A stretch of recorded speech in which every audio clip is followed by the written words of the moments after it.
Time for night classes. So, what's more important, the front porch or the foundation? What's more important, body work or the engine and the transmission? Let's talk about urbanization part 2 and what I like to call the Gilded Age.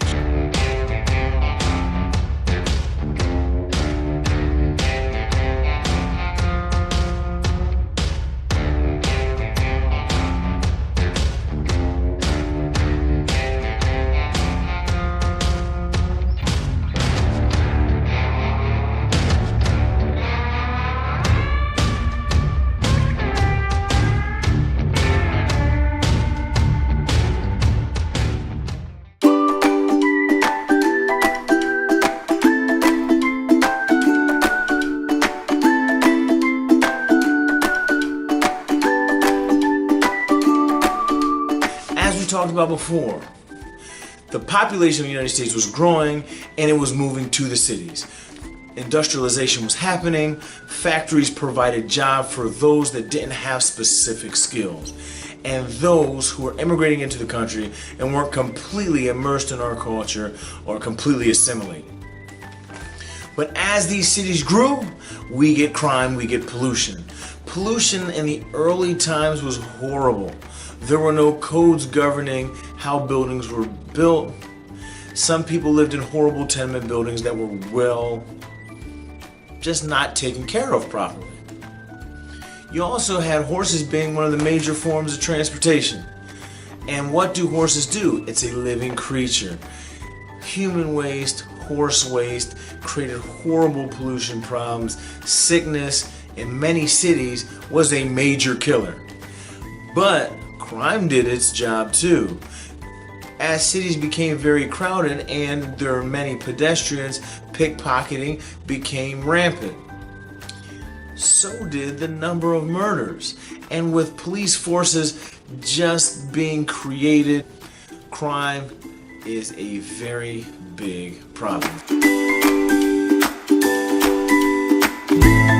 Now, political corruption is another thing that is plaguing the city. Political machines are created, and political machines had two functions. Let's go with the high road. The high road, they provided protection, they provided food, they provided things that many poor populations, city populations, ethnic populations, immigrant populations needed. And they did it quickly.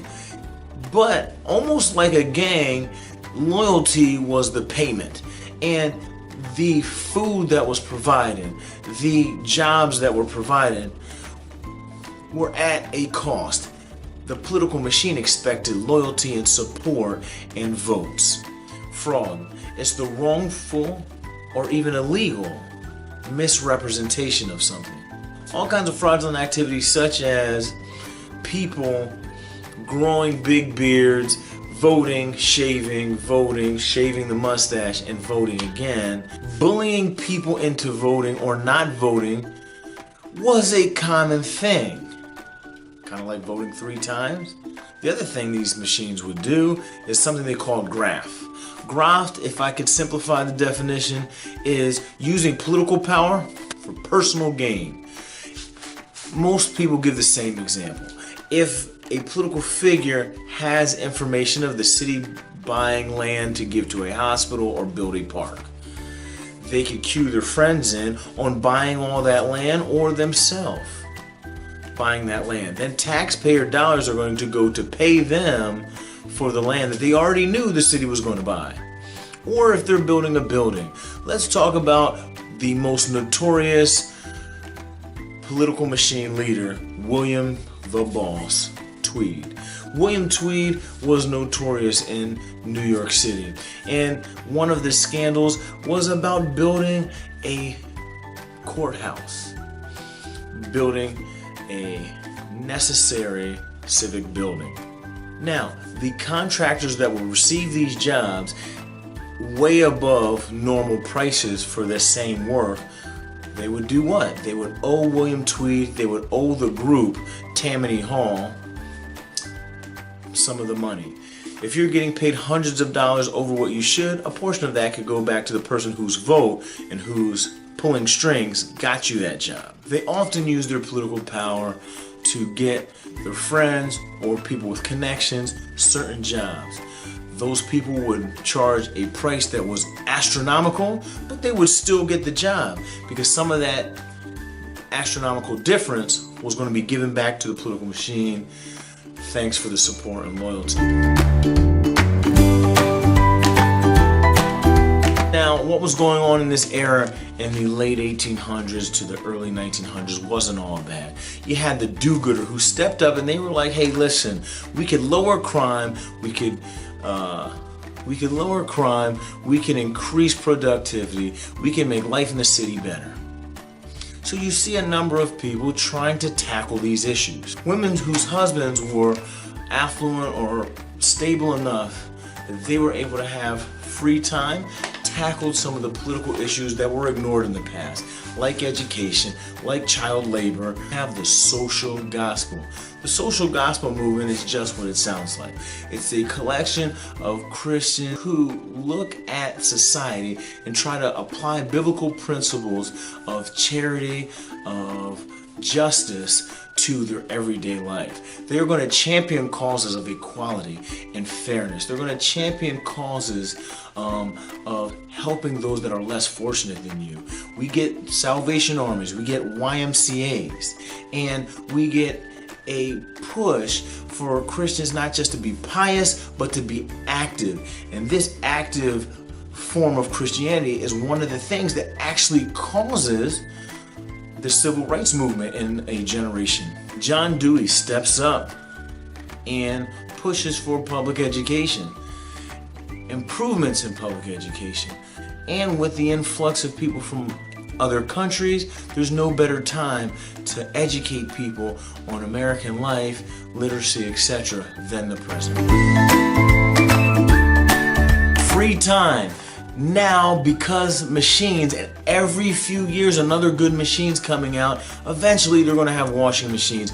Eventually they're going to have cars and buses and trains. Things that are going to make travel, things that are going to make daily life easier. Washing machines. From the late 1800s to the 1920s and 30s, we have a boom of invention. What happens with this free time in the recreational sense? We have an interest in sports and music and amusement parks and all kinds of things. Let's take a look at amusement parks. Coney Island is one of the country's earliest amusement parks where people can go for a nickel, for a dime, get a ride on a small train, slide down a water slide, spend a little extra money. One of my favorite topics, sports. Sports become incredibly popular. 1869, we see the Cincinnati Red Stockings, the first professional baseball team. As the 1800s draw to a close, colleges start to accept and encourage football as a positive pastime for their students, and it gains spectator popularity as we go into the 1900s. And in 1891, I think the world changes. Dr. James Naismith creates a game to keep his male students busy in the wintertime. Yes, he creates the sport of basketball. Think about it. What are the sports that America loves the most? Baseball, football, basketball.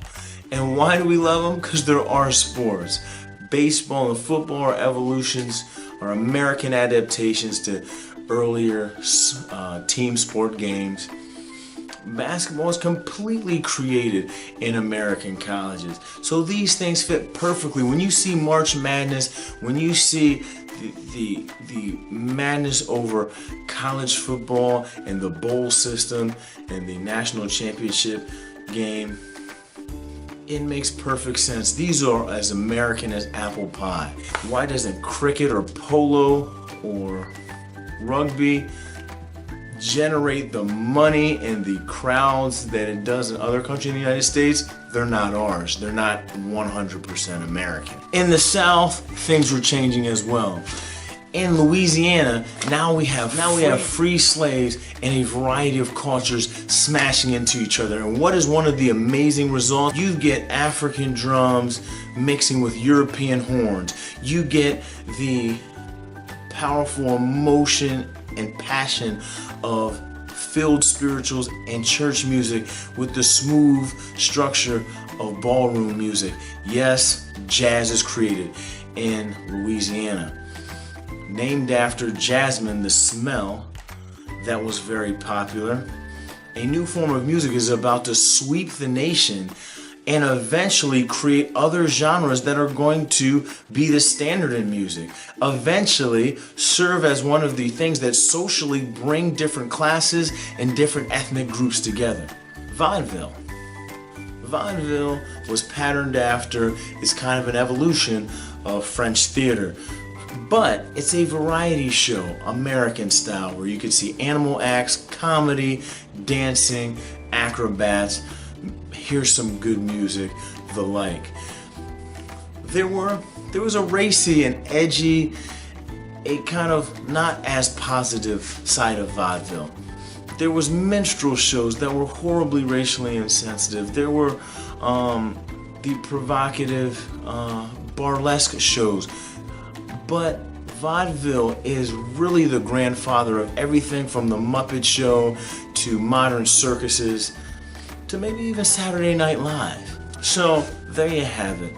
Anytime after Reconstruction, there's a lot of things changing and improving in American society. But all these things are glitz and glamour on the outside. Underneath there is some decay. There's some political fraud. There's some structures in the city that need to be improved. There's a bunch of somewhat ineffective one-term presidents that a lot of people can't name off the top of their head. The Gilded Age is a fun age to look at because it's somewhat revolutionary in culture. But they abandoned Reconstruction before a lot of civil rights actually gets created. Some of the Confederate leaders actually regained positions in their home states. Even though there were some great economic times, there were some shaky economic times, and there was not enough protection for the factory worker. Those things are just starting to come along. Now, as we move forward, we're going to see the modern president evolve, the modern society and some of our modern values evolve. Thanks for tuning in. We'll see you next time. Let's go to what you should remember.